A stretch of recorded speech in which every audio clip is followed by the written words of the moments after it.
Dilanjutkan dengan lagu Subdanul Wathon.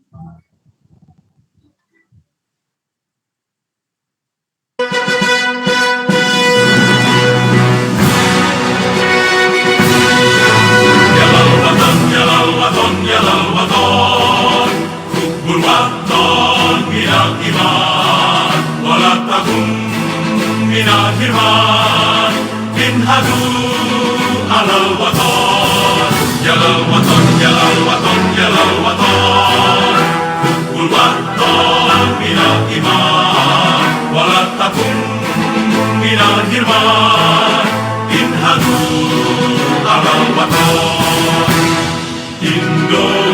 Indonesia miladi, anta ummanul faqoma, kullu maya tika yauma, komi hayya koti mama, kullu maya tika yauma, komi hayya koti mama.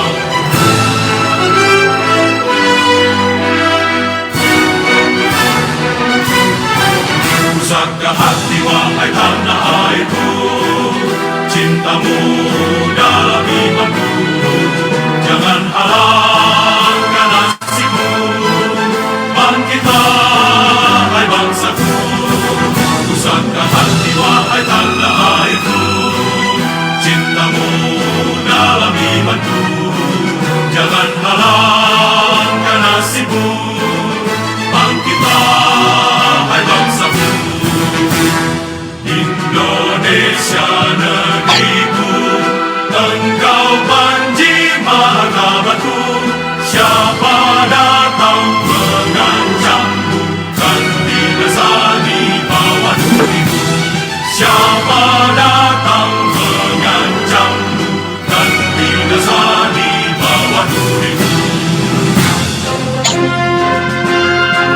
Ya lal waton, ya lal waton, ya lal waton, hubbul waton minal iman, wala takun minal hirman, inhadu alal waton. Ya lal waton, ya lal waton, ya lal waton, hubbul waton minal iman, wala takun minal hirman, inhadu alal waton. Indonesia miladi, anta ummanul faqoma, kullu maya tika yauma, komi hayya koti mama, kullu maya tika yauma, komi hayya koti mama.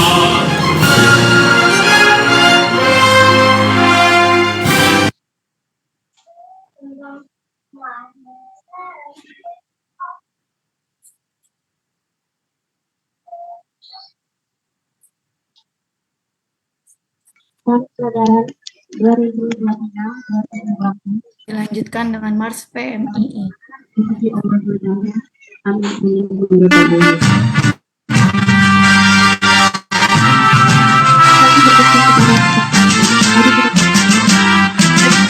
Inilah kami wahai Indonesia, satu barisan dan satu jiwa, pembela bangsa penegak agama, kader kepada mantra.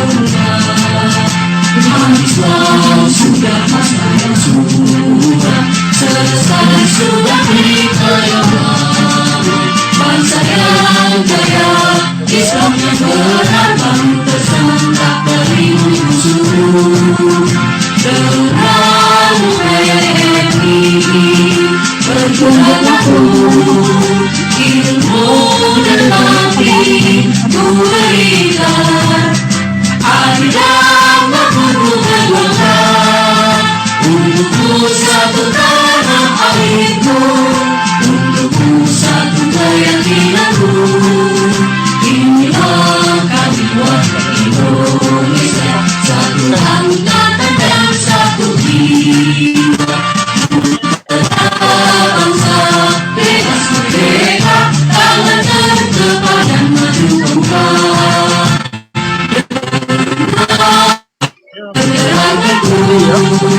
Ilmu dan bakti ku berikan, adil dan berhubungan, untukmu satu tanah airku, untukmu satu keyakinanmu. Inilah kami wahai Indonesia, satu angkatan dan satu jiwa, putra bangsa bebas merdeka, tangan tegak pada maju kembali.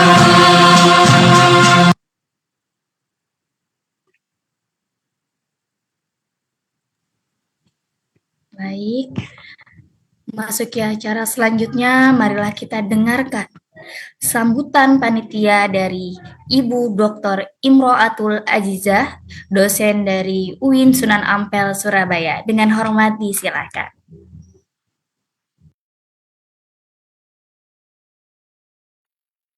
Assalamualaikum warahmatullahi wabarakatuh.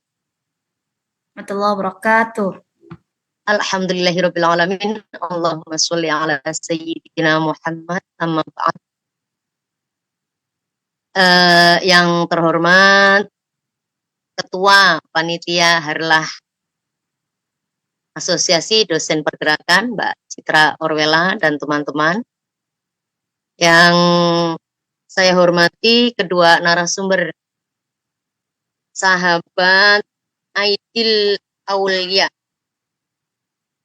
dari kader ADP Padang, lebih tepatnya dosen ya, dosen di UIN Imam Bonjol ya. Iya. Kayaknya gitu. Iya. Salam kenal ya Pak ya. Dosen Fakultas Syariah ya Pak. Ya, saya kan baru kenalan ya. Jadi tadi itu aku googling dulu. Langsung seret gitu. Wah, tulisannya keren-keren. Nanti aku minta diajari. Saya juga dosen syariah. Ini dari alumni dari Rayon Fakultas Syariah Yayan Sunan Kalijaga. Oke, siap. Terima kasih. Nanti saya insya Allah tak ikut supaya saya bisa menulis. Saya itu nulis jurnal artikel ilmiah saja masih gradul panjenengan sudah di media ya, keren banget. Kemudian narasumber yang kedua ada sahabat Lukman Santoso AZ. Tamun rawuh nggih. Sahabat Lukman. Ini dari kader Asosiasi Dosen Pergerakan Ponorogo. Ini juga tak lihat tadi Fakultas Syariah. Luar biasa. Yang moderatornya Mbak Miftahur Rohmah. Moderator. Fakultas apa? Itu Usuluddin Adab Dakwah. Oh, harusnya ada ya. Usuluddin Dakwah Syariah gitu ya. Biar semuanya orang tahu. Ya. Salam kenal semuanya. Saya bangga kepada kalian semua. Saya menyampaikan sambutan atas nama Mbak Ketua Panitia, Mbak Citra. Mbak Citranya sibuk sekali hari ini jadi host katanya gitu. Ini melekoto ini. Mbak Citra itu masih muda banget. Melekoto ngerti ya? Ini Mas Lukman, salam kenal Pak Mas Lukman. Iya, luar biasa. Kayaknya belum prop, nulis saja nggak bisa. Makanya Pak belajar sama panjenengan semua. Ya, jadi yang pertama, alhamdulillahirobbilalamin, ini sudah seri yang ke-6. Luar biasa perjuangannya panitia dan lebih luar biasanya lagi dari para narasumber, dari semua yang terlibat, dan tentu audiens juga membuat kami semua itu semangat untuk mengadakan webinar-webinar ini. Jadi webinar ini, ADP itu apa sih? Kan saya juga ketika dikenalkan, apa sih ADP kui? Tak kira yo Ahmad Dhani Prasetyo. Asosiasi Dosen Pergerakan tadi sudah disampaikan oleh Mbak Miftahur Rohmah ya. Jadi ini adalah Asosiasi Dosen Pergerakan dosen yang dulunya adalah, atau mungkin sekarang ya, masih dipakai. Tapi yang jelas dulunya itu aktivis di PMII dan sekarang pasti masih dipakai. Kalau saya itu walaupun sudah pindah ke Surabaya, saya dulu di IAI Sunan Giri Bojonegoro yang sekarang jadi UNU Sunan Giri Bojonegoro. Itu pokoknya begitulah ya, mahasiswa mau ada kegiatan baik dana maupun narasumber begitu ya, pokoknya enak banget ya. Kita itu memang namanya pergerakan ya, Mbak Mas semua, adik-adik, sahabat-sahabat semuanya. Jadi harus mau untuk itu. Dan untuk kedua narasumber ini saya tadi terima kasih banget ya. Semoga kita semua bisa belajar menulis secara ilmiah, karya populer dan yang lainnya. Kemudian rangkaian webinar ini dalam rangka apa? Yang jelas dalam rangka Harlah ADP yang ketiga yang insya Allah nanti akan diselenggarakan tanggal 22 di Unisma Malang. Jadi ini gerakan dulu begitu ya. Jadi secara psikis itu kita digerakkan dulu lewat webinar-webinar ini. Jadi nanti kangen ketemu pas nanti di acara inti di Harlah ADP. Jadi saya kira itu saja. Semoga acara ini manfaat dan kami dari panitia pertama terima kasih untuk kedua narasumber, moderator dan semua yang terlibat dalam acara ini dan kemudian minta maaf atas segala keterbatasan. Semoga acara ini bermanfaat dan semoga kita mantan aktivis dan yang masih ongoing aktivis pergerakan semoga tetap kuat berkhidmat, kuat dalam maju tak gentar terpal maju ke muka itu semoga benar-benar kita ejawantahkan dalam menjadi solusi dalam peradaban kita di masyarakat dan dalam peradaban Indonesia dan Islam khususnya. Terima kasih, kurang lebihnya mohon maaf. Wallahul muwaffiq ila aqwamit thoriq. Wassalamualaikum warahmatullahi wabarakatuh. Waalaikumsalam warahmatullahi wabarakatuh. Terima kasih banyak Ibu Dr. Imroatul Ajizah. Salam kenal juga Bu Sahabati. Iya. Oke, baik. Langsung aja ya kita ke acara inti kita, yaitu kita diskusi bareng mengenai topik menulis kreatif untuk media dengan dua narasumber kita. Tapi yang pertama kita persilakan dulu kepada Bapak Aidil Aulia, kader ADP dari Padang. Kita kasih waktu berapa ya? 15 sampai 20 menit untuk menyampaikan materinya, Pak. Nanti kita sesi diskusi aja banyaknya. Silakan Bapak. Oke, terima kasih. Assalamualaikum warahmatullahi wabarakatuh. Alhamdulillahirabbil alamin.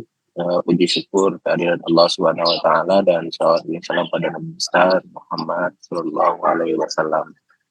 Yang sama-sama kita hormati panitia kegiatan Praharlah Asosiasi Desain Pergerakan Ketiga.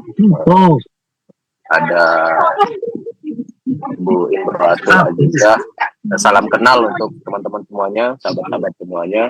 Lalu ada juga Mbak Citra sebagai panitia Harlah, luar biasa beliau di tengah kesibukan beliau. Saya kalau nggak beliau yang perintahkan saya nggak berani, Bu Indra. Jadi kalau nggak beliau yang perintahkan dan sedikit memaksa, jadi saya nggak berani ini karena saya menulis itu hanya karena passion aja, bukan karena ada teori-teori saya memahami teori menulis, enggak, itu karena passion aja. Nah, udah dari mahasiswa dulu salah satunya itu ya menulis gitu. Lalu Pak Lukman Santoso, salam kenal Pak Lukman, dan Mbak Miftahur Rahmah sebagai moderator dan sahabat-sahabat semuanya. Baik, sahabat-sahabat semuanya.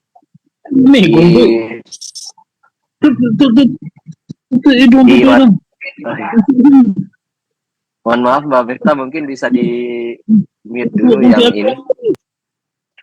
Oke, makasih. Oke, yang pertama saya perkenalan diri dulu biar kita sama-sama kenal. Saya Aidil Aulia, dosen di Fakultas Syariah. Saya terhitung kalau junior masih sangat junior sekali, jauh di bawah Mbak Citra mungkin. Saya tergabung di PMI itu tahun 2007 di komisariat dulu masih YIN Mojol Padang. Lalu aktivitas di cabang Kota Padang, saya pernah jadi sekretaris umum cabang. Lalu setelah itu saya berangkat ke Jakarta kuliah dan menjadi pengurus di PBPMI tahun 2014-2017 masa khidmatnya. Itu zamannya Aminuddin Ma'ruf ketua umumnya. Ya kata Mbak Citra di bawahku tapi nggak jauh ya. Mbak Citra masih ini pengen dianggap muda lah.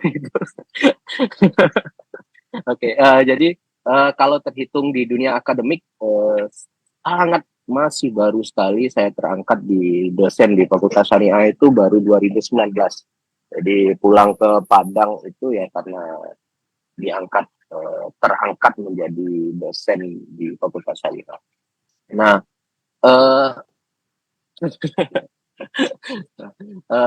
baik izin para senior semuanya, saya mau share ya.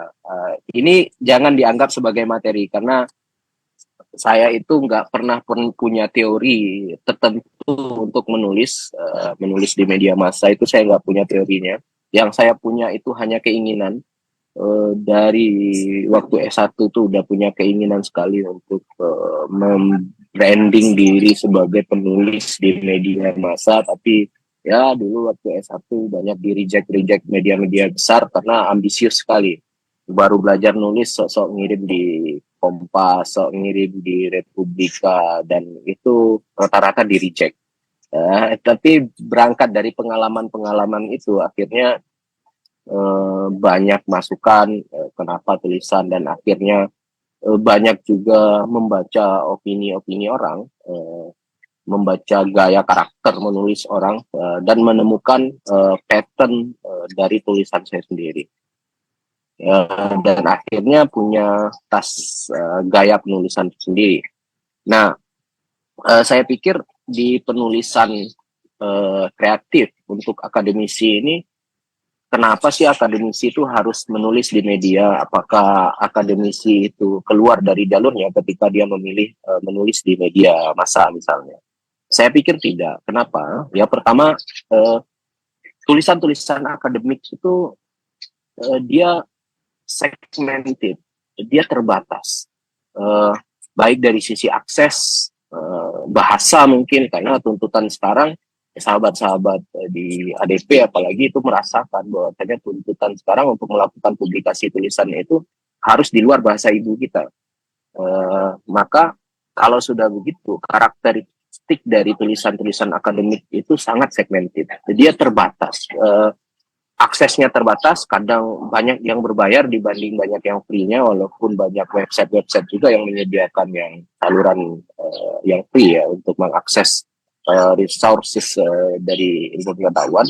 Lalu dari sisi konten itu, tulisan-tulisan akademik itu dianggap bobotnya terlalu berat.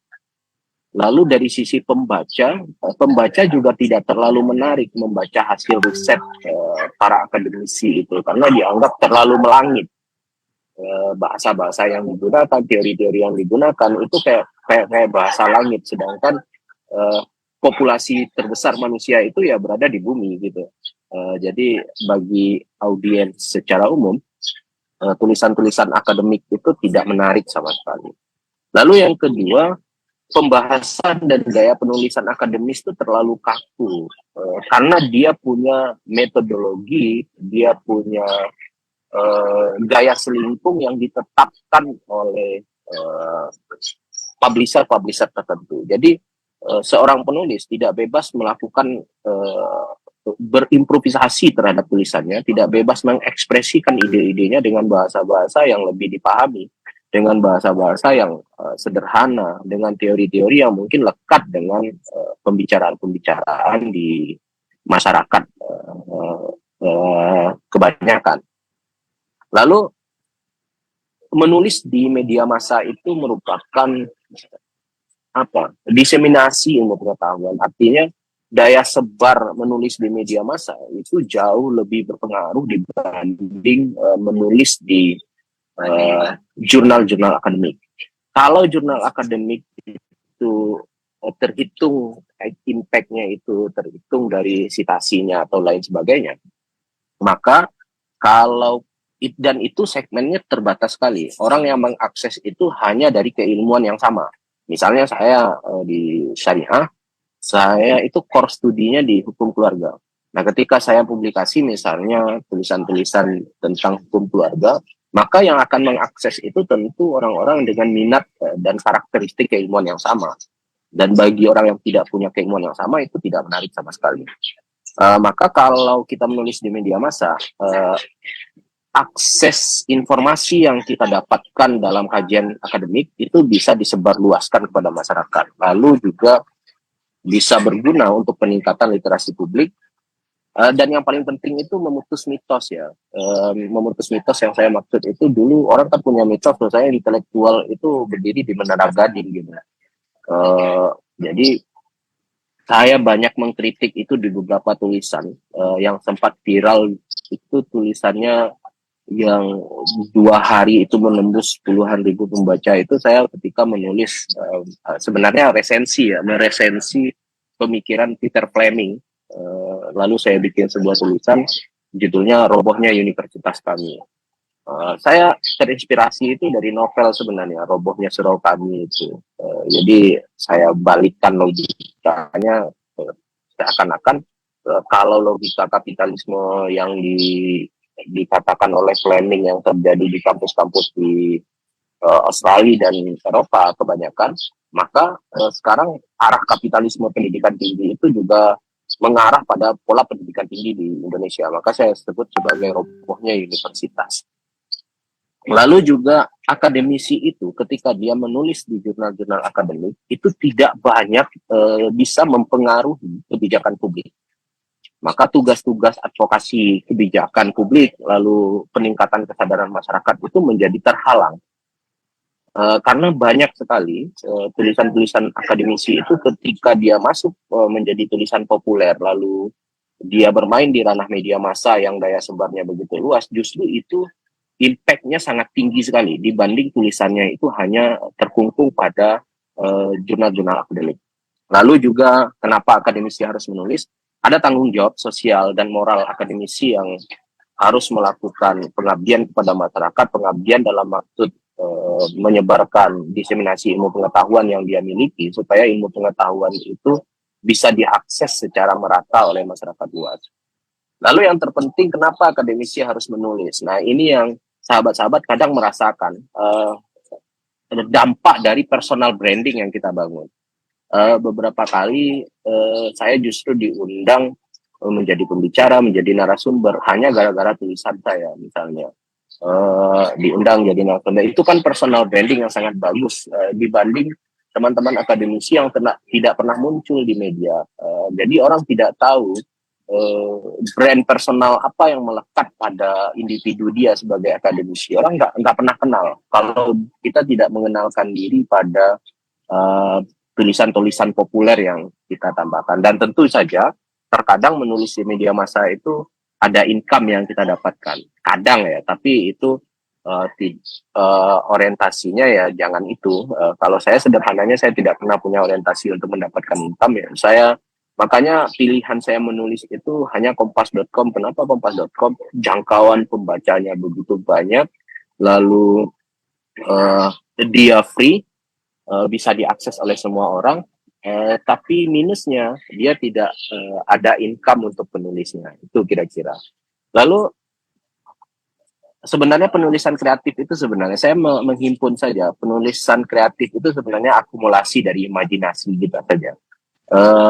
Bagaimana kita menurunkan bagaimana kita menurunkan konsep-konsep teoritik, konsep-konsep operasional yang rumit di dunia akademik itu menjadi tulisan-tulisan yang secara akses pembacanya itu bisa membangkitkan imajinasi publik. Lalu kita bisa lebih ekspresif ketika menulis. Bagi saya dunia kepenulisan itu hanya kanalisasi dari pola mengekspresikan ide saja. Jadi ya hanya sebatas saluran saja.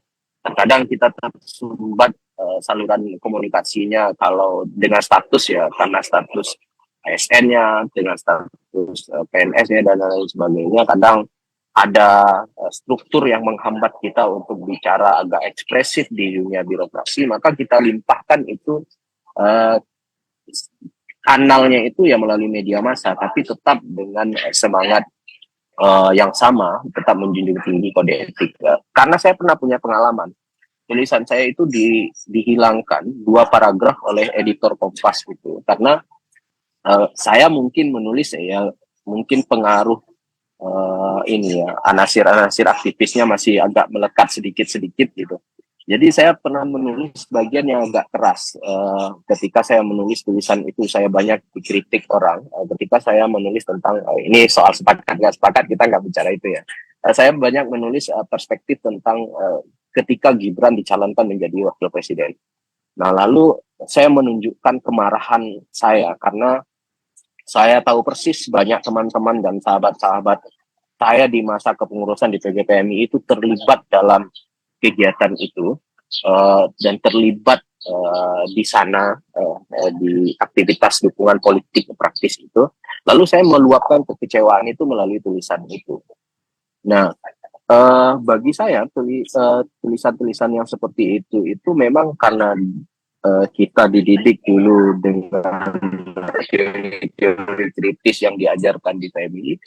Saya memulai tulisan itu dengan nada kemarahan, lalu menutup dengan nada kemarahan juga. Tapi itu dihilangkan oleh penulis Kompas, oleh editor Kompas, karena saya ada 2 paragraf yang di sana punya potensi menjerat saya dan juga Kompasnya sendiri itu terjerat dalam masalah bisa pencemaran nama baik atau terjerat masalah hukum, jadi dihilangkan. Itu mungkin yang kesulitan kita sebagai ASN misalnya atau sebagai akademisi yang terikat terafiliasi pada birokrasi di aparatur sipil negara.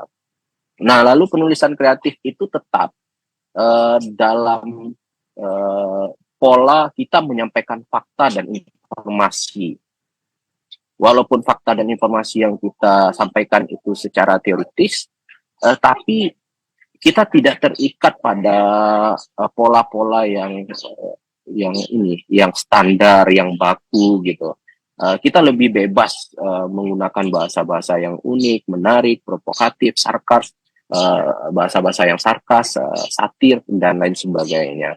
Itu menurut saya. Lalu bagaimana caranya? Nah, ini kalau ditanya bagaimana caranya, saya paling nggak bisa mengajarkan orang menulis. Dan kalau bagi saya, kalau intinya kalau mau kita pengen nulis bareng, ya udah kamu bikin dulu saja, nanti kita periksa bareng-bareng, nanti kita lengkapi bareng-bareng. Jadi saya nggak bisa sama sekali mengajarkan orang menulis, maka berat sekali bebannya. Nanti mungkin Pak Lukman yang bicara secara teknis ya. Tapi saya coba merangkum ini berdasarkan pengalaman saja. Ketika kita mau menulis, kita tentukan dulu kecenderungan topik dan kajian kita. Saya itu dicap sebagai akademisi yang sangat generalis ya, terlalu luas gitu. Tapi ya nggak masalah. Jadi orang yang sangat generalis itu juga nggak ada masalah. Karena begini, saya core kajian tapi banyak menulis itu di dalam masalah politik, masalah ya kadang-kadang menyeret hukum, kadang macam-macam. Karena preferensi isu yang saya minati itu ya bagiannya ke sana. Saya punya prinsip kalau menulis sesuai dengan core kajian ya saya nulis di jurnal akademik saja. Selama saya tidak menulis di jurnal akademik, maka saya bebas menentukan preferensi ide dan topik atau tema apa yang akan saya mau tulis gitu. Lalu temukan inspirasi deh. Inspirasi itu bisa muncul dari mana saja. Pengamatan sekitar terhadap kita atau fenomena dekat dengan kita, atau bisa saja datang dari fenomena politik, hukum dan lain sebagainya. Karena saya melihat begini, politik dan hukum kita itu menarik ya. Jadi kalau orang mengatakan komedi itu membuat lucu, kadang politik dan itu kadang yang bisa kita menjadi gitu, miris tapi ya humor gitu. Lalu tidak cukup ada ide dan inspirasi saja. Bagi saya seorang penulis itu pasti terinfluence dari orang lain, baik itu gaya menulisnya, pemilihan diksinya, itu pasti banyak terpengaruh oleh tulisan-tulisan orang lain, tergantung daya jelajah bacanya, literatur yang dia miliki, atau tergantung preferensi bacaannya. Nah, maka bagi saya menjadi orang yang sangat generalis itu, yang generalis ya, itu yang nggak masalah. Kita mau baca aja buku-buku apa saja ya kita baca.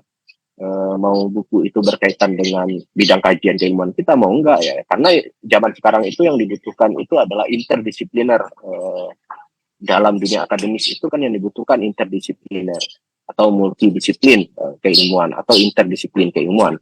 Maka jangan terkungkung dengan core kajian masing-masing sehingga tidak bisa keluar dari penjara keilmuan kita.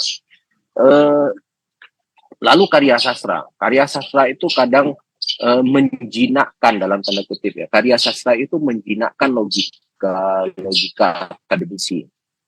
Kalau biasanya akademisi, ilmuwan menulis dengan gaya serius dan lain sebagainya, tapi kalau ilmuwan yang biasa dengan sastra atau penikmat sastra lah, pasti dia akan terbantu menggunakan diksi-diksi yang menarik gitu.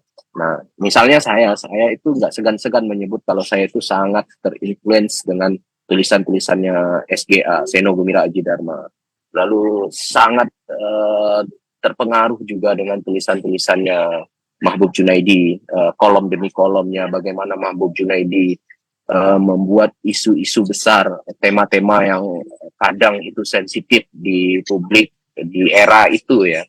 Lalu dia bisa menulis dengan humor, tapi saya nggak bisa menulis humor seperti Mahbub, tapi saya pengen ke sana arahnya gitu. Bagaimana menyampaikan isu-isu yang krusial itu secara sarkas, secara satir, kadang orang kita diajak tertawa dan menertawakan fenomena-fenomena yang sebenarnya sangat krusial.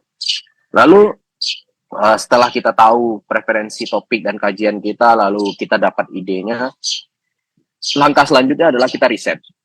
Nah, ini sama dengan ketika kita menulis jurnal-jurnal akademik. Riset itu penting.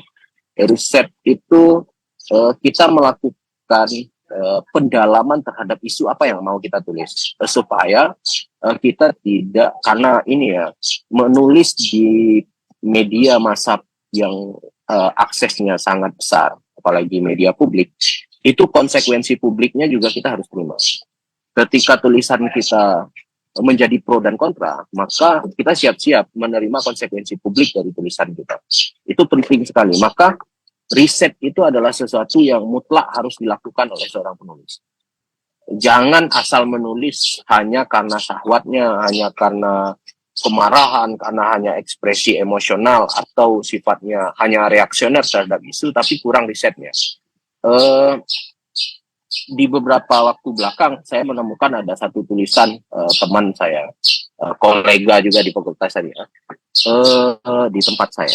Dia menulis tentang satu daerah, isu daerah. Lalu dia dimaki-maki oleh netizen karena memang arah tulisannya tidak sesuai dengan fakta empiris yang ada di daerah tersebut. Jadi orang jadi salah paham dengan tulisannya. Bagi saya nggak ada masalah juga ketika sahabat-sahabat semuanya mempublikasikan sebuah tulisan populer, lalu secara publik ya mempublikasikannya di media-media massa yang diakses oleh publik begitu luas dan masif, lalu persebarannya juga sangat luas. Nah, maka kita juga harus siap menerima konsekuensi publik. Maka riset itu penting sekali.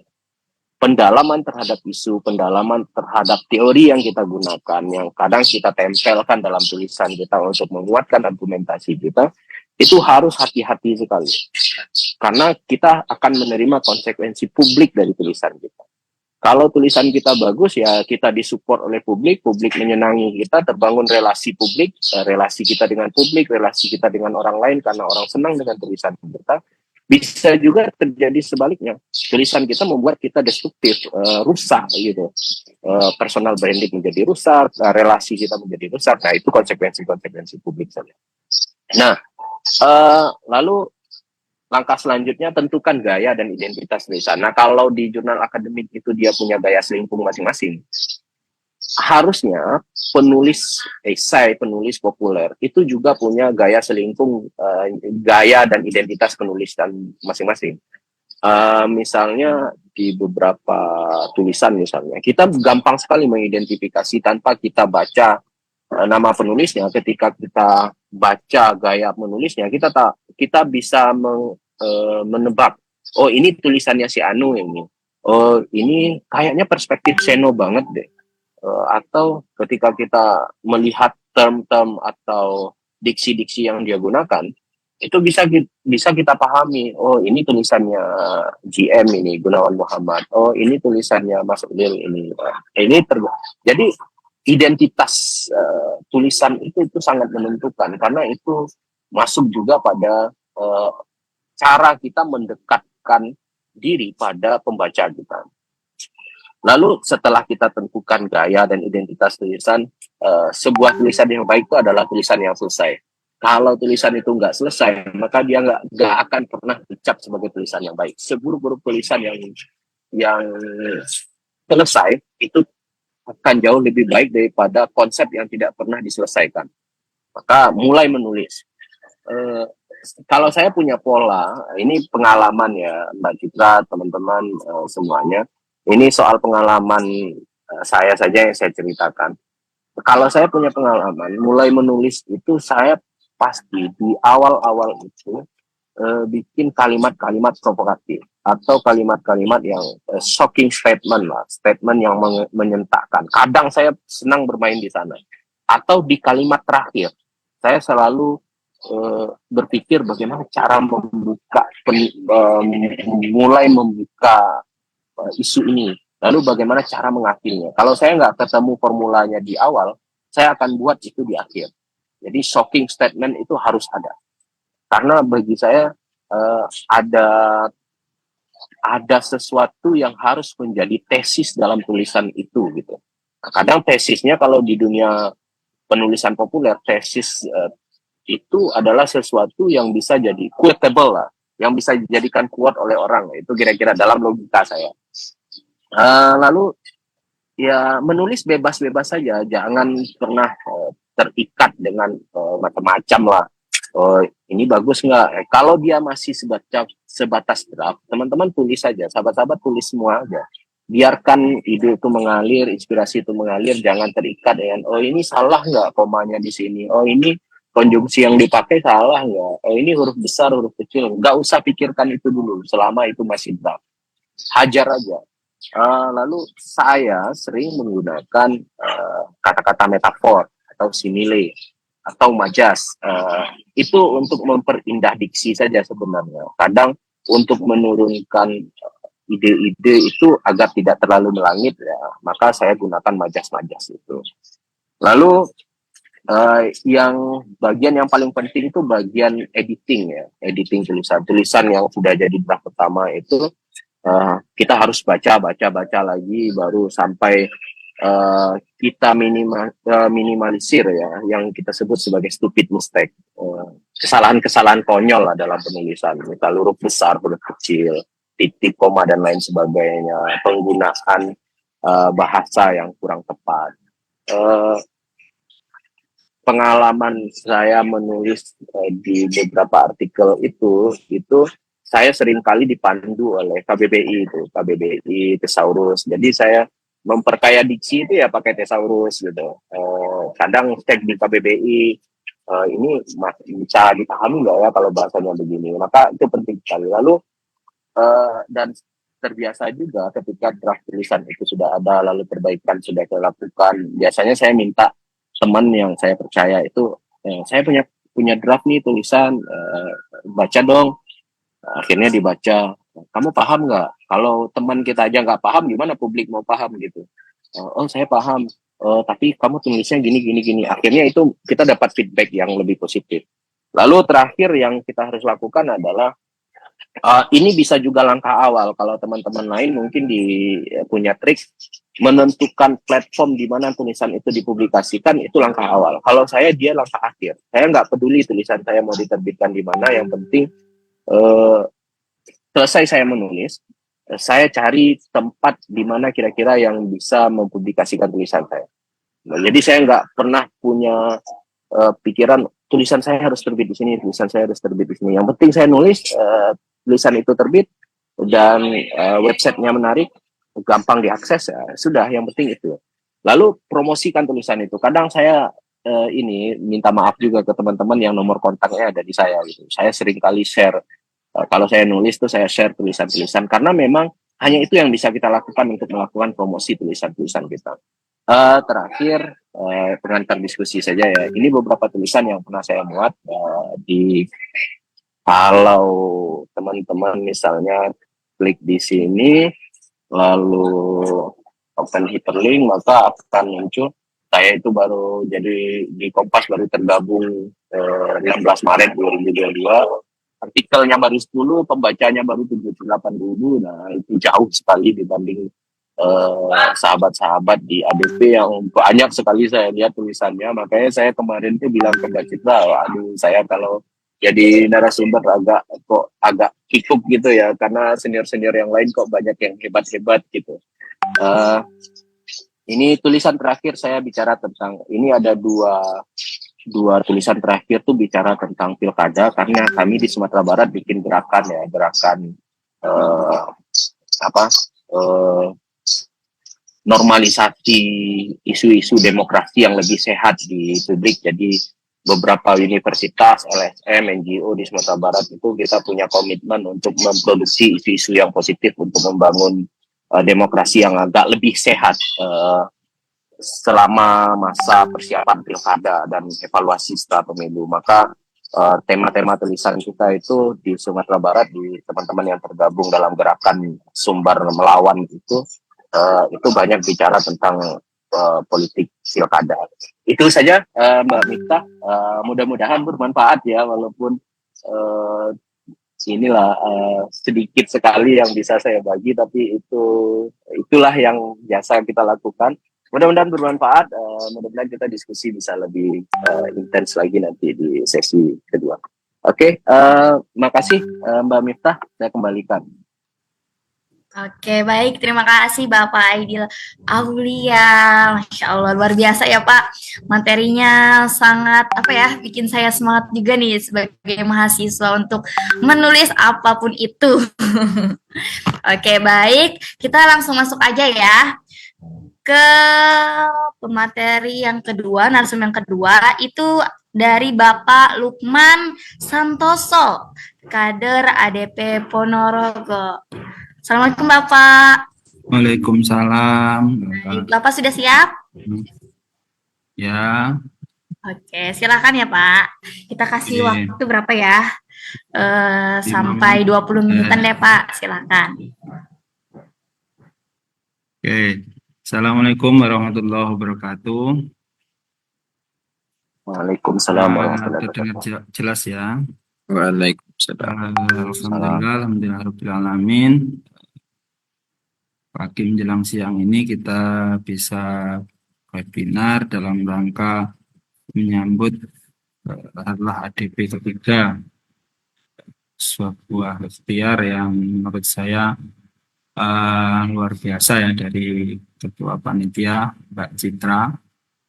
Jadi kalau sudah beliau dawuh itu sudah bisanya adalah sendiko dawuh kan gitu. Gitu ya Bang Aidil ya. Betul itu Mas Lukman. Ya, jadi kalau tadi Bang Aidil bilang bahwa kalau suruh ngomong memotivasi orang itu kok kayaknya gimana gitu loh. Karena sebenarnya ada beberapa bagian yang mungkin prosesnya hampir mirip-mirip ya Bang Aidil ya. Dari proses kalau saya sebenarnya proses keterpaksaan gitu. Di antara benturan keras berproses di Jogja gitu menjadi kader, kemudian gimana cara mencari jalan keluar. Nah, salah satu jalannya adalah dengan menulis itu. Kalau anak-anak sekarang mengatakannya jalan ninja gitu. Kepada para senior, Ibu tadi yang Bu Nyai dari Sunan Ampel Surabaya tadi, salam sungkem, kemudian senior-senior yang lain. Saya masuk atau bisa dikatakan kalau resmi itu kan dikatakan dari PKD ya, PKD-nya di 2006. Nah, 2006 Fakultas Syariah UIN Jogja, kemudian berproses di Jogja sampai 2012-an. Baru kemudian kemana-mana mencari jalan hidup, kemudian terdampar di Ponorogo di tahun 2015.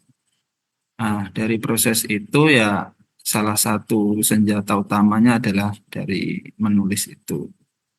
Jadi tadi Bang Aidil mengatakan bahwa jadi salah satu mungkin bisa dikatakan malah keunggulan ya Bang Aidil ya.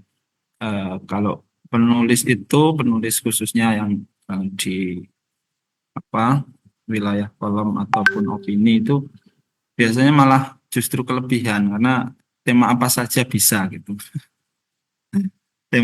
Apa saja bisa. Jadi kegeneralisasian itu justru menjadi eh, ruang yang mungkin bisa membaca semua tema begitu. Kalau saya masih ingat tuh di masa-masa misalnya menjelang bayar SPP, dulu masih SPP ya, sekarang sudah UKT. Misalnya 1 bulan atau kurang 2 bulan itu semua tema BBM naik, beras naik, sembako naik, semua bisa jadi tulisan. Tema-tema begitu gitu. Izin share ya Mbak Rahma ya.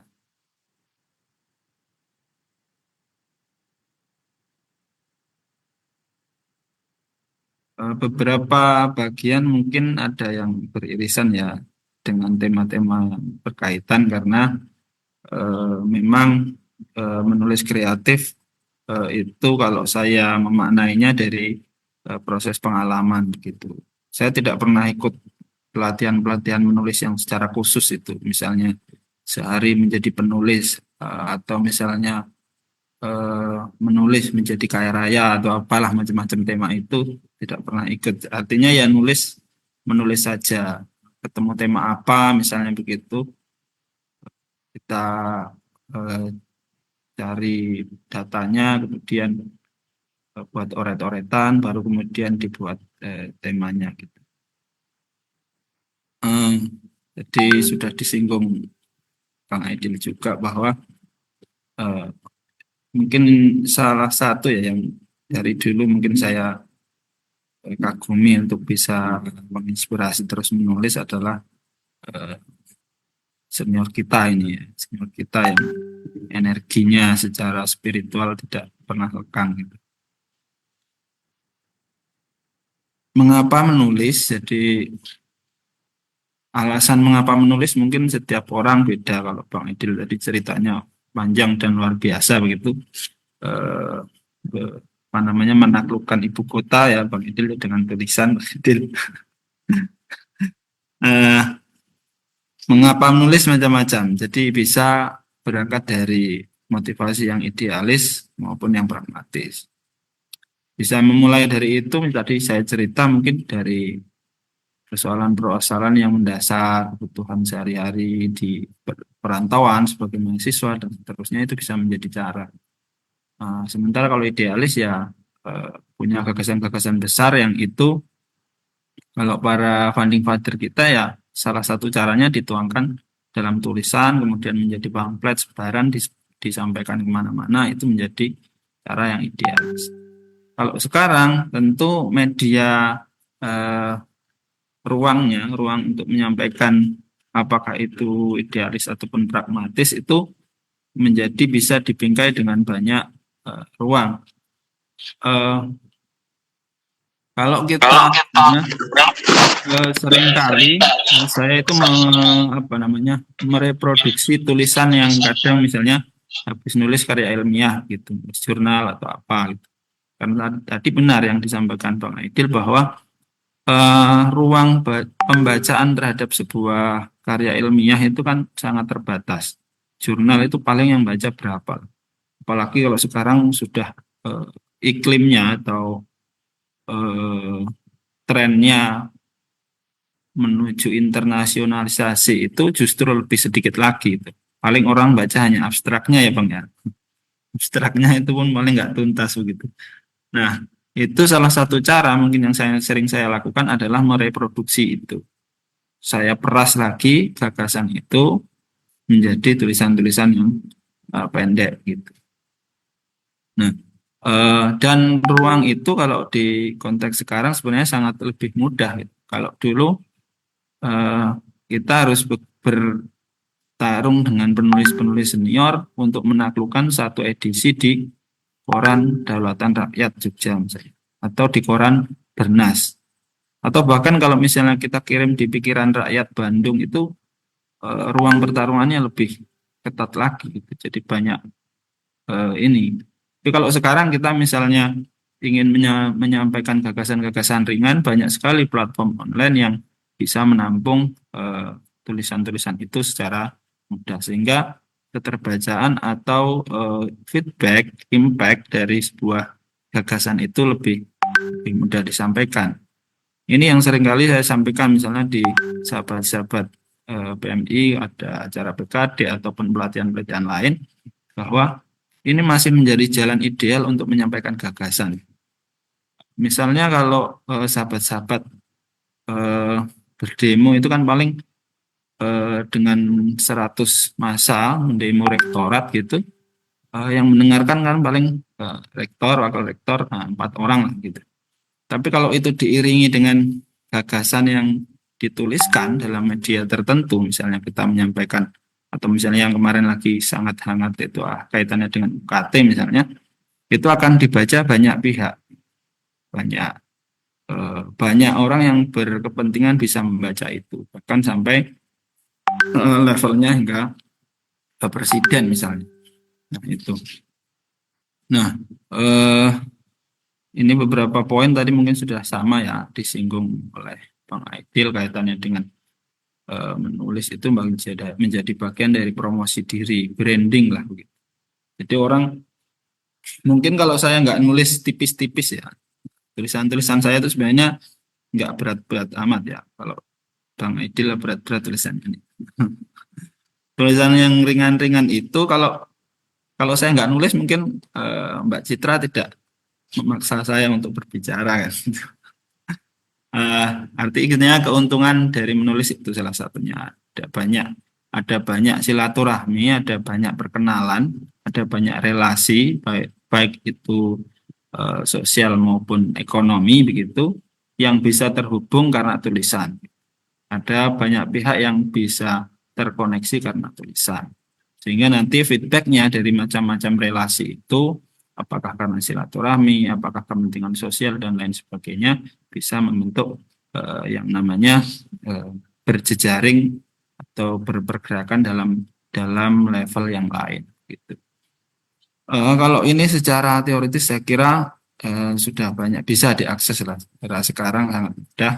Jadi apa sih nulis itu kan saya kira sudah banyak yang ini bagaimana menuangkan apa yang ada dalam pikiran, kemudian agar bisa dinikmati oleh banyak orang. Informasi yang kita tulis itu bisa dari apa yang kita renungkan, kita baca, kita amati, dan seterusnya. Tadi juga sudah disinggung, menjadi sebuah bagian yang bisa diakses orang.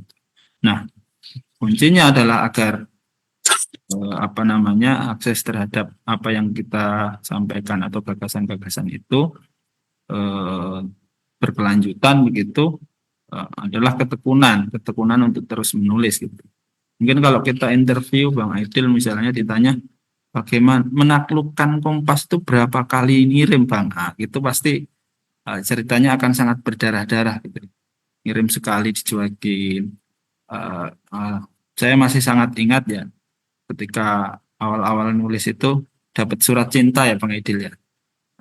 Jadi ketika nulis tulisan kita itu sebenarnya ditolak gitu, itu dapat surat cinta bahwa tulisan Anda itu sangat bagus, gagasannya bagus begitu, tetapi mohon maaf nggak ada ruangan gitu.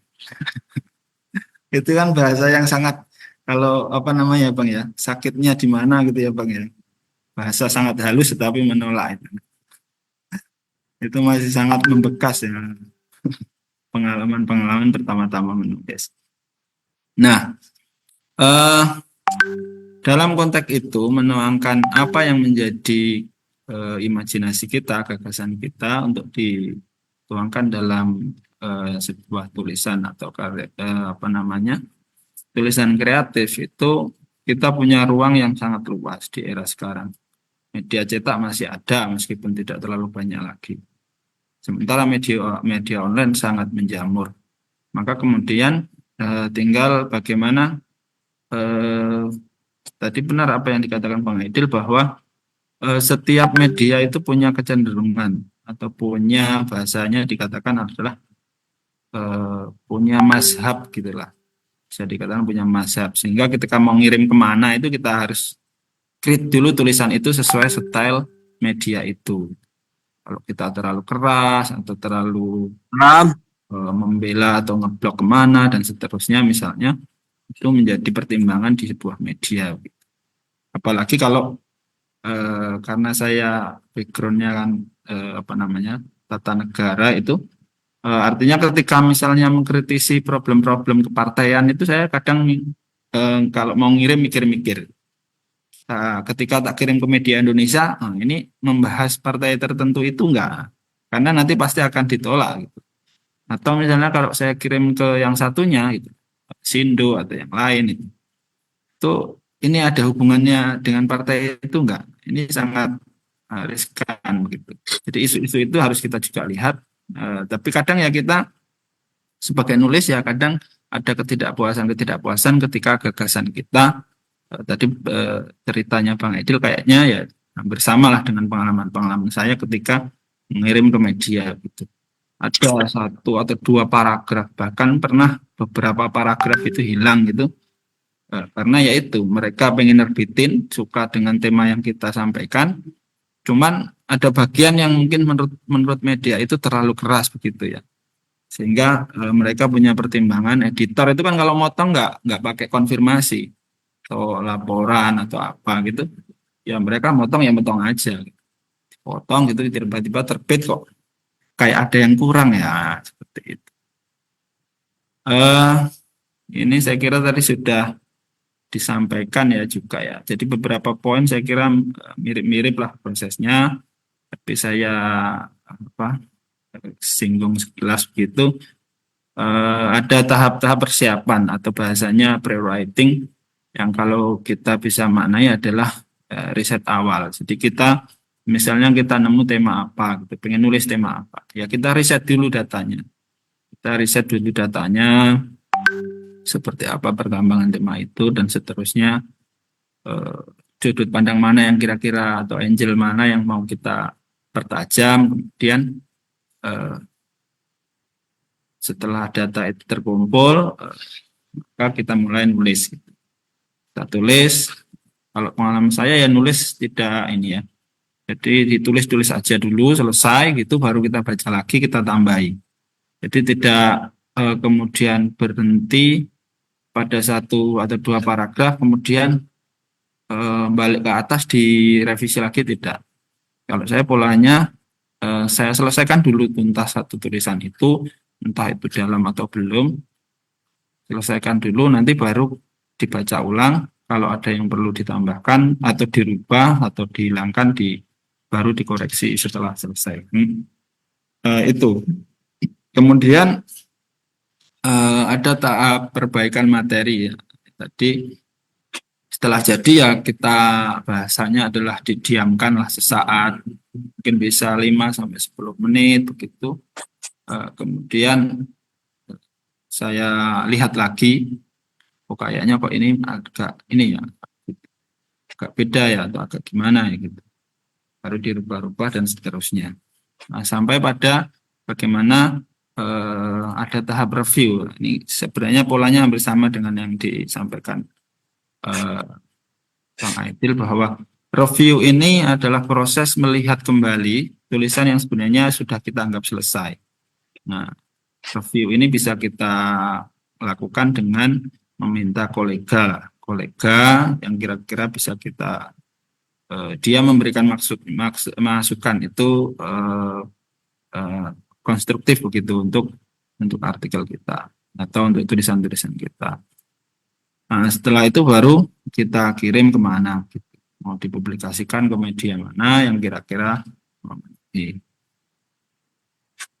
Ini kalau proses-prosesnya. Yang mungkin ingin saya bagikan adalah kaitannya dengan hal-hal yang sifatnya ini pengalaman begitu. Pertama adalah waktu khusus. Jadi saya seringkali membuat waktu khusus untuk menulis gitu. Jadi waktunya bisa saja ada yang dari beberapa penulis itu yang proses kreatifnya misalnya membuat waktu khusus yang sifatnya tetap begitu. Ada waktu-waktu tertentu misalnya habis jam 12 atau habis subuh dan seterusnya. Kalau saya tidak, artinya ada waktu khusus tapi tidak konsisten di waktu itu. Ada kadang ya waktu subuh, habis subuh, kadang malam dan seterusnya. Tergantung bagaimana kita mencari ruang di antara di sela-sela rutinitas itu. Karena kalau kita tidak membuat waktu khusus itu ya banyak contoh lah pengalaman dari banyak cerita lah dari teman-teman itu yang banyak mengeluhkan persoalan menurunnya produktivitas atau susah kembali untuk menulis misalnya. Nah, ini salah satu caranya adalah mencari waktu khusus. Di waktu-waktu yang di antara sekian rutinitas itu kita selipkan di setiap harinya. Kemudian memotivasi diri. Jadi kita menyemangati diri sendiri untuk terus menulis itu juga bagian dari proses kreatif ya.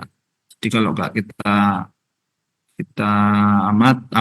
semangati ya, satu halaman misalnya kita pengen menyelesaikan, saya pengen punya buku lah 1 semester 1 buku itu, kalau nggak kita mulai menyelesaikan halaman dengan halaman kan nggak akan selesai. Kemudian skill dan kenulit ya, di keterampilan tentu tetap. Jadi salah satu mengasah sebenarnya ruang-ruang diskusi seperti ini ya, yang kemudian bisa feedback. Saya banyak belajar misalnya dari Mas Aidil tadi menyampaikan beberapa hal misalnya seperti itu, membaca, ngobrol kembali dengan teman-teman yang di komunitas lain atau sahabat-sahabat di komunitas lain, cerita tentang riset mereka, tulisan mereka dan seterusnya. Itu bentuk cara bagaimana mengembangkan skill dan kenulit. Kemudian berjejaring. Jadi silaturahmi itu tetap penting begitu untuk memperkuat bagaimana ide-ide segar kita tetap terawat gitu. Berusaha profesional ya. Jadi tentukan target ya, walaupun terhadap diri sendiri nulis itu ya kita punya profesionalitas lah. Saya banyak belajar dengan Pak Hernowo ya. Pak Hernowo itu dulu penulis mizan yang cukup populer. Itu banyak belajar dari beliau kaitannya dengan profesional dalam menulis untuk men-trigger diri sendiri. Dia punya target, punya apa misalnya. 1 semester 1 atau bagaimana. Itu kira-kira ya Mbak Taurahmah ya, beberapa ini ya. Tadi kalau Bang Aidil sudah menunjukkan beberapa karyanya, saya ya ikut-ikutlah tahatus binikmah begitu. Nah, sekilas saja beberapa gitu. Ini terlalu, kalau dilihat dengan spesifikasi keilmuan lah sebagai dosen itu dianggap terlalu general tadi itu kata Mas Aidil itu ya. Kok apa saja ditulis ya katanya. Itu closing statement saya. Nilai seseorang tergantung manfaat dirinya kepada sesama dan lingkungan. Jadi bagaimana tulisan itu bermanfaat tidak hanya kepada diri tapi kepada sesama dan lingkungan dengan keterbacaan tulisan. Sekian Mbak Mifta Rahmat. Assalamualaikum warahmatullahi wabarakatuh. Waalaikumsalam warahmatullahi wabarakatuh. Terima kasih Bapak Lukman Santoso atas materinya. Dan juga luar biasa ya Pak, banyak banget karyanya, buku-bukunya yang udah terbit, sangat menginspirasi untuk kita semua. Oke, selanjutnya kita masuk ke sesi tanya jawab atau diskusi ya. Mungkin para sahabat semua ada yang ini berbagi cerita boleh atau mau ditanyakan juga boleh. Kita masih ada waktu sekitar 20 menitan lagi. Oh, ada. Ada?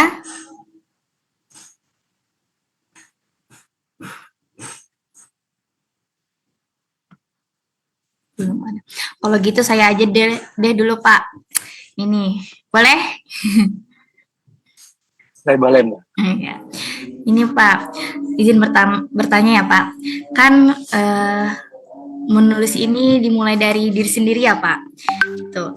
Nah, kadang saya tuh suka, kadang saya enggak juga karena apa ya? Kadang malas. Tapi kalau udah kenal sama tulisan mau nulis mulu. Tapi kalau udah malas banget. Itu gimana ya Pak? Cara menghindari sesuatu hal yang malesnya itu malesnya kebangetan banget gitu. Soalnya kalau udah kenal sama tulisan itu kayak oh iya paham nulis lagi mau nulis lagi pokoknya gitu. Tapi kalau udah malas tuh ya udah kembali lagi kayak awal, harus memahami lagi dari awal seperti itu. Apa sih motivasinya supaya tetap semangat untuk menulis sesuatu walaupun sesuatu hal yang menurut kita menurut kita masih biasa-biasa aja. Kata Bapak kan nulis aja terus, benar salah pokoknya tulis aja terus gitu. Itu kadang dari diri saya itu Pak, gimana ya, malas banget. Jadi memahami tulisan itu dari awal lagi, oh setelah ini, padahal sebelumnya udah paham, seperti itu. Terserah deh Bapak siapa yang menjawab motivasi gitu Pak. Semuanya yang jawab. Oh nggak apa-apa deh. Oke, nanti ditambahin Mas Lukman deh. Mbak Mita, saya juga sama sih sebenarnya, lebih banyak malesnya daripada nulisnya. Jadi sama aja sebenarnya. Jadi tadi apa yang sampaikan Mas Lukman benar banget ya. Maksudnya orientasi orang menulis, tujuan orang menulis itu beda-beda. Karena mungkin belum dapat orientasinya aja sebenarnya. Menulis itu buat apa? Saya menulis itu biasanya tuh bikin di note HP itu. Misalnya kan ada ide-ide insidentil itu yang muncul misalnya pas lagi ngobrol atau lagi refleksi diri sambil minum kopi sendiri malam atau nggak bisa tidur gitu. Terus ada lompatan ide. Nah biasanya saya tulis dulu di note tuh, serpihan idenya saya tulis dulu di note. Nanti juga dia berkembang sendiri ketika kita mulai dapat segmen isu yang pas dengan ide itu gitu. Saya banyak sekali kalau dulu kita nulis pakai memo itu di catatan itu. Sekarang itu kan memo itu bisa di HP kita. Jadi kalau ada lompatan ide biasanya saya kumpulin dulu tuh.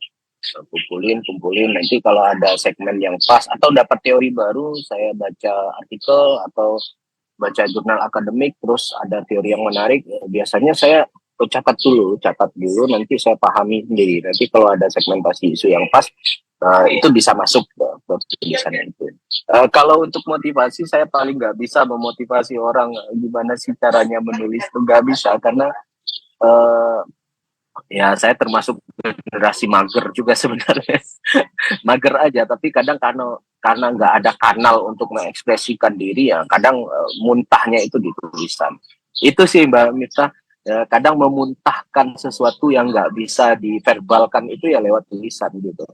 Kadang kita nggak bisa berekspresi, nggak ada teman ngobrol atau isu ini kadang kalau diobrolin ke teman-teman kok jadi teman-teman kayaknya ada yang sentimen dan lain sebagainya. Saya itu ini cerita yang mungkin agak internal banget ya. Saya sudah naruh di draft. Jadi kalau teman-teman di Kompas itu kan ada dua platform ya, ada kompas.id, ada kompas.com. Kompas.id itu selaras dengan Kompas cetaknya. Nah, honor biasanya income itu dari Kompas.id. Kalau kompas.com itu open akses. Siapapun bisa jadi kolumnis di sana, kita bikin akun, nanti dikurasi oleh editornya, kalau memang layak tulisan kita dimuat. Nah, saya itu udah 2 minggu itu nyimpan di draft Kompas itu tulisan tentang ya isu yang sangat internal di kita lah di NU itu, masalah tambang itu. Saya kok dilematis sekali ya pas mau mengeluarkan tulisan itu takutnya teman-teman di NU tersinggung, nanti teman-teman di PMI juga perspektifnya kan bisa macam-macam ya. Jadi Takut saya dapat tuh saham ya Bang ya. iya, jadi takut bermusuhan dengan teman-teman gitu loh. Jadi saya udah 2 minggu nyimpan draft itu di akun Kompas itu, tinggal klik aja sebenarnya. Pas kirim, nah itu udah proses editor. Biasanya tuh udah masuk ke redaksi editor tuh. Tapi saya nggak mau karena pertimbangan dilematis tadi. Jadi kadang kita begitu. Terus pengalaman juga ketika saya menulis tentang logo halal itu. Ini internalnya. Di logo halal itu sebenarnya saya punya 2 tulisan. Tulisan yang pertama itu sangat kontra dengan kebijakan Kementerian Agama. Di sisi yang lain, saya dapat tugas khusus dari Bu Rektor gitu. Mas Aidil, tolong tulis dong, ini perintahnya Mas Inung gitu. Nah, ini kan kalau udah Mas Inung perintah kan susah juga, Mas Lukman. jadi udahlah, akhirnya saya menulis, saya perbaiki tuh yang kontra itu menjadi pro gitu, atau dengan bahasa-bahasa yang agak gitu. Jadi dilematisnya sih kadang begitu, dilematis moralnya ya. Kadang moral kita sebagai penulis itu kadang dilema juga ketika ingin mengkritik teman-teman atau gerakan teman-teman. Nah, salah satu yang memotivasi juga tuh sebenarnya salah satunya Mas Inung lah. Mas Inung bilang waktu datang ke Padang, Mas kita udah bikin jurnal ini loh, ngapain sih akademisi itu nulis di jurnal terus, nggak ada yang baca juga, kata Mas Inung kan. Udahlah kamu nulis populer aja, pasti banyak yang baca. Jurnal tuh nggak ada yang baca, orang cuma bacanya abstraknya doang, kata Mas Lukman tadi begitu. Mas Inung juga ngomong gitu, orang abstraknya doang gitu. Kira-kira gitu ya Mbak Rita dari pengalaman. Nanti Mas Lukman yang bicara.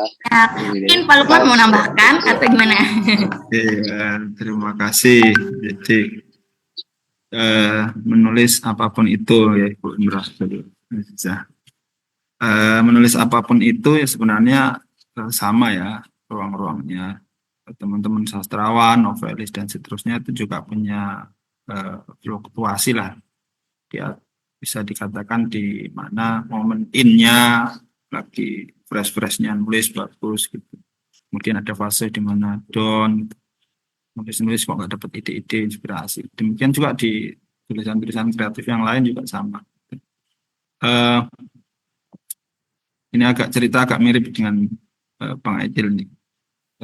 Kalau ingat kaitannya dengan isu toa masjid itu saya sampai buat 2 tulisan itu Bang. Iya. Tulisan versi instruksi senior dengan tulisan pikiran saya sendiri gitu. Gitu. Jadi yang versi ya agak bahasanya tidak terlalu keras begitu. Sementara yang satunya ya lumayan keras begitu.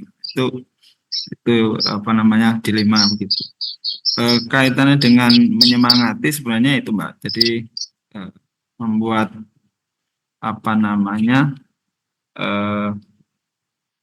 catatan-catatan yang kira-kira bisa dijadikan draft-draft.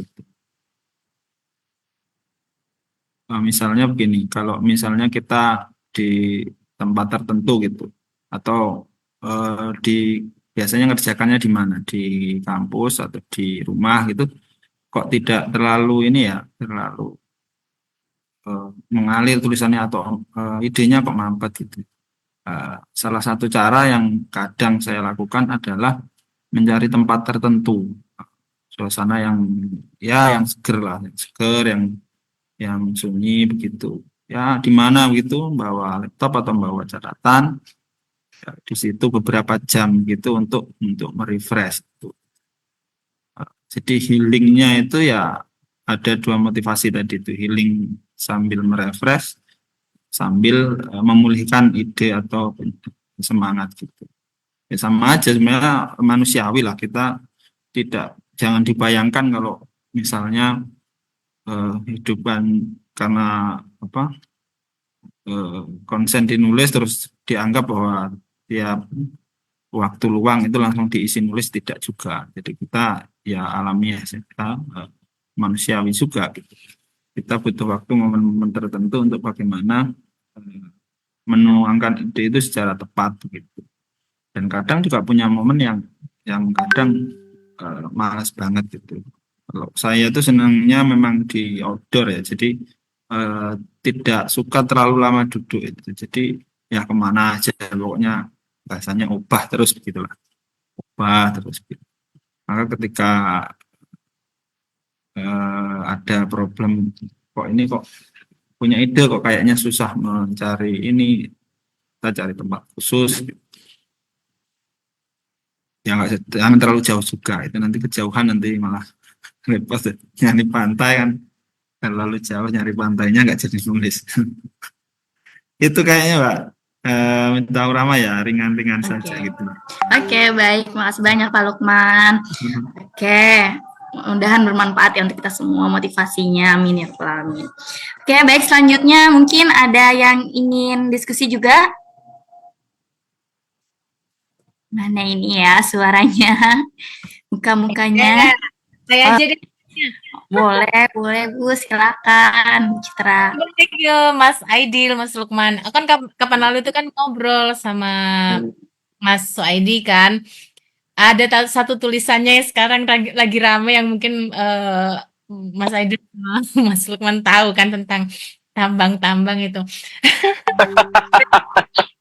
Jadi Benar-benar. Jadi aku itu tanya ke dia, kenapa tulisanmu nggak dimasukkan ke Kompas gitu kan? Kata Mas Soedi, nanti Kompas nggak akan mungkin masukin tulisanku, dari judulnya aja udah tertelak dulu. Nah, pertanyaanku adalah, apakah memang setiap media itu mempunyai apa ya istilahnya, ideologi yang dibawa sehingga ketika kita menulis sesuatu tuh ya harus juga memilih medianya gitu. Gitu Mas Aidil, Mas Lukman. Monggo. Mas Lukman dulu deh kayaknya. Iya, jadi apa namanya, sepengalaman saya ya di proses nulis itu memang kecenderungannya media begitu. Jadi pernah dulu di semester berapa kaitannya dengan keistimewaan itu. Jadi ketika artikel itu saya kirim ke Kedaulatan Rakyat, dulu kalau nggak salah Mas editornya itu Mas Arwan atau siapa ya, itu memberi masukan bahwa kalau menulis tentang isu-isu keistimewaan Jogja itu ya, jadi undang-undang keistimewaan dan seterusnya, itu jangan terlalu keras, maksudnya bahasanya keras itu ya bisa dipahami.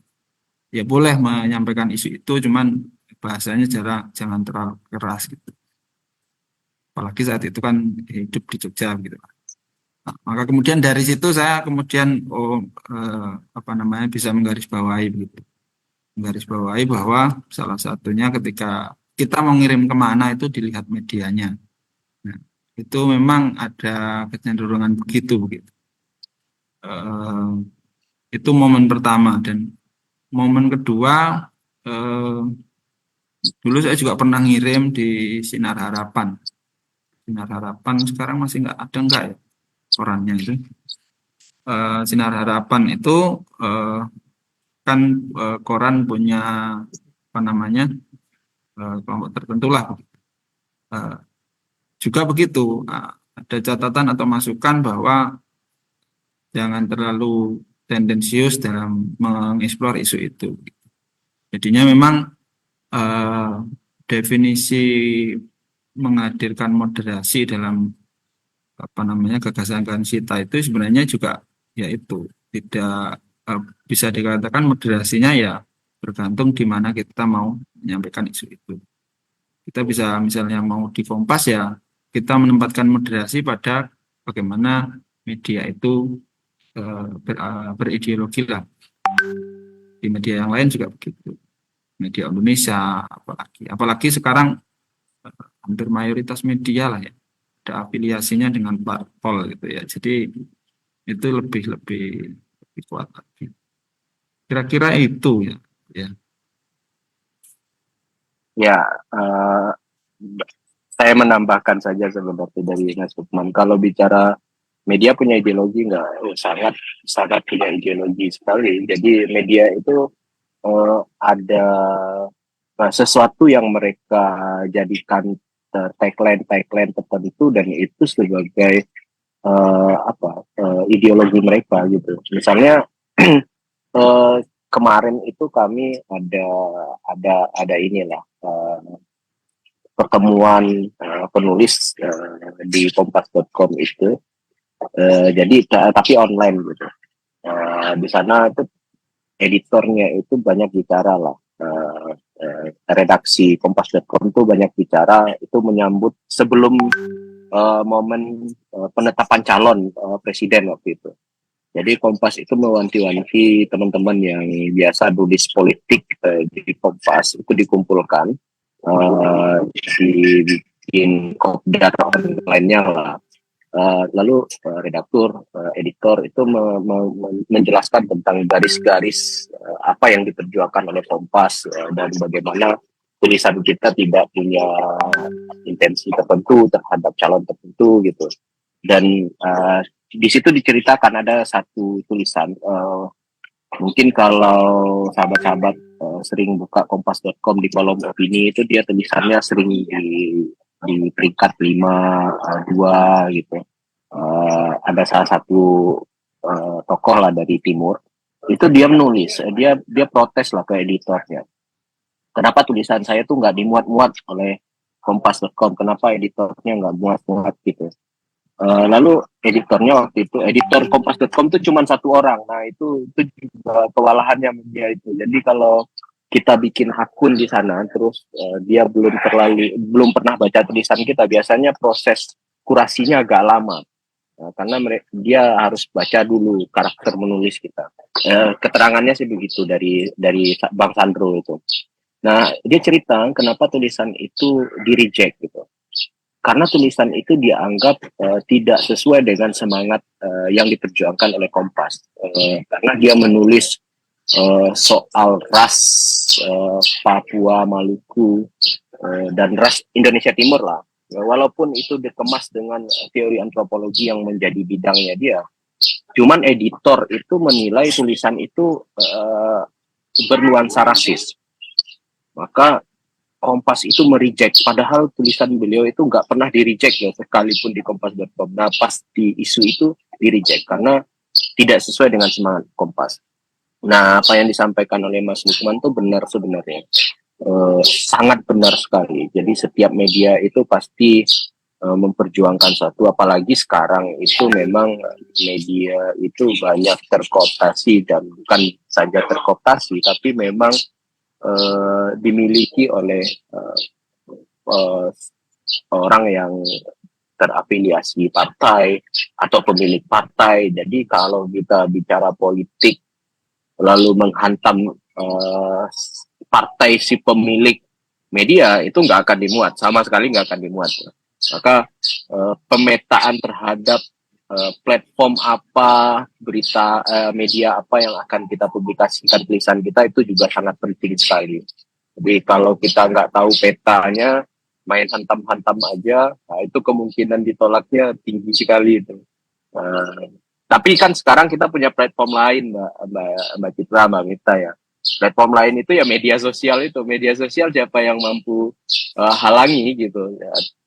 Kita mau nulis apapun ya, tapi ya ingat rumus yang tadi, kalau kita menulis di publik, publikasinya publik, maka harus siap-siap menerima konsekuensi publik. Nah, itu saja sih Mbak Citra. Saya juga dilema tuh nulis tambang NU dan tambang itu sangat dilematis sekali itu, walaupun udah selesai dari 2 minggu yang lalu. Gitu Mbak Mita. Baik, terima kasih. Bagaimana Bu Citra? Apakah udah sangat jelas? Sudah. Masya Allah. Baik.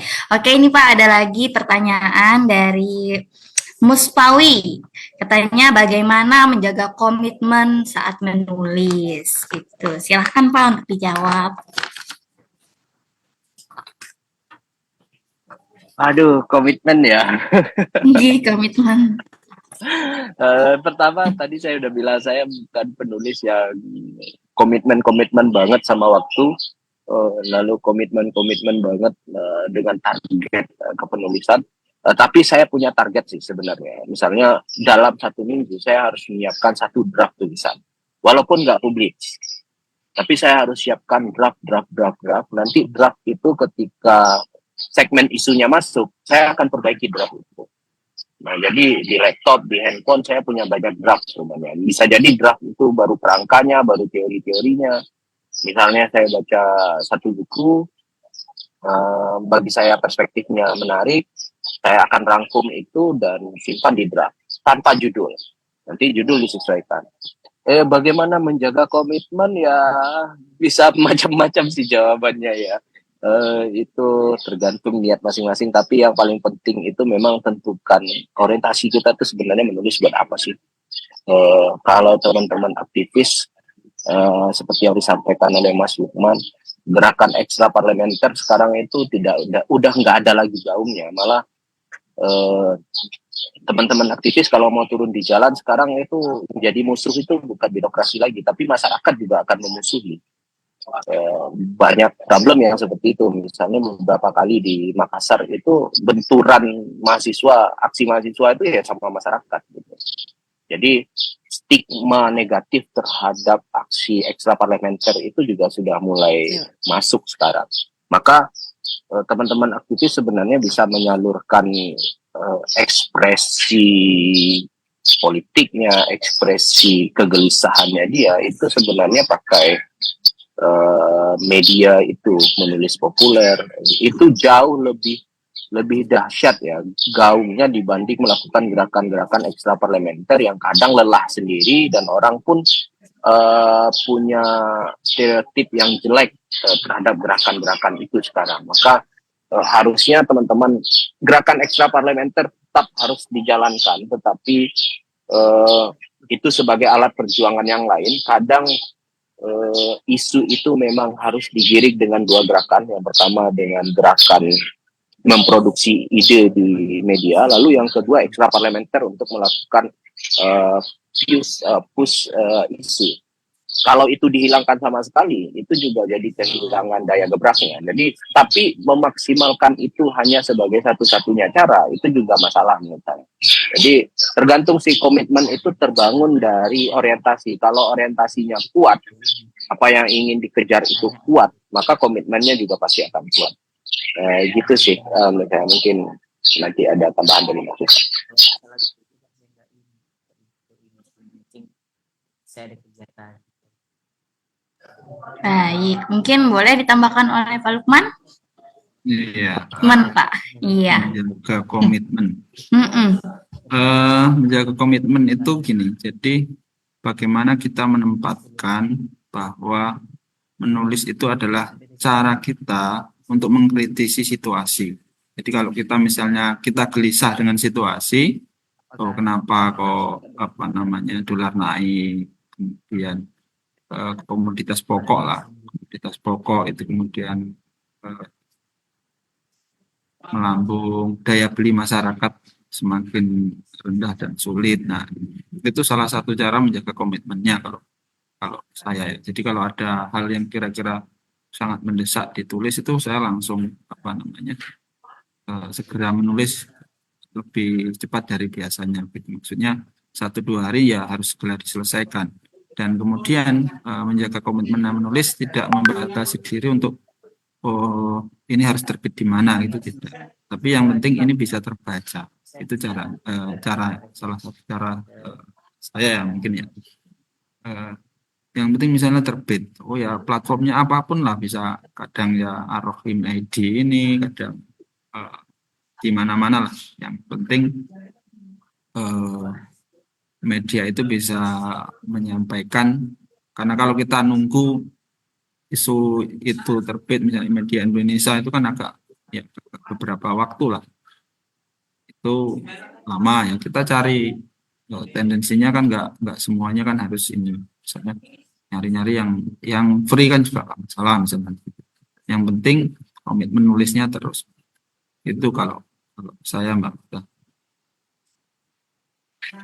Oke, baik. Terima kasih Bapak Lukman.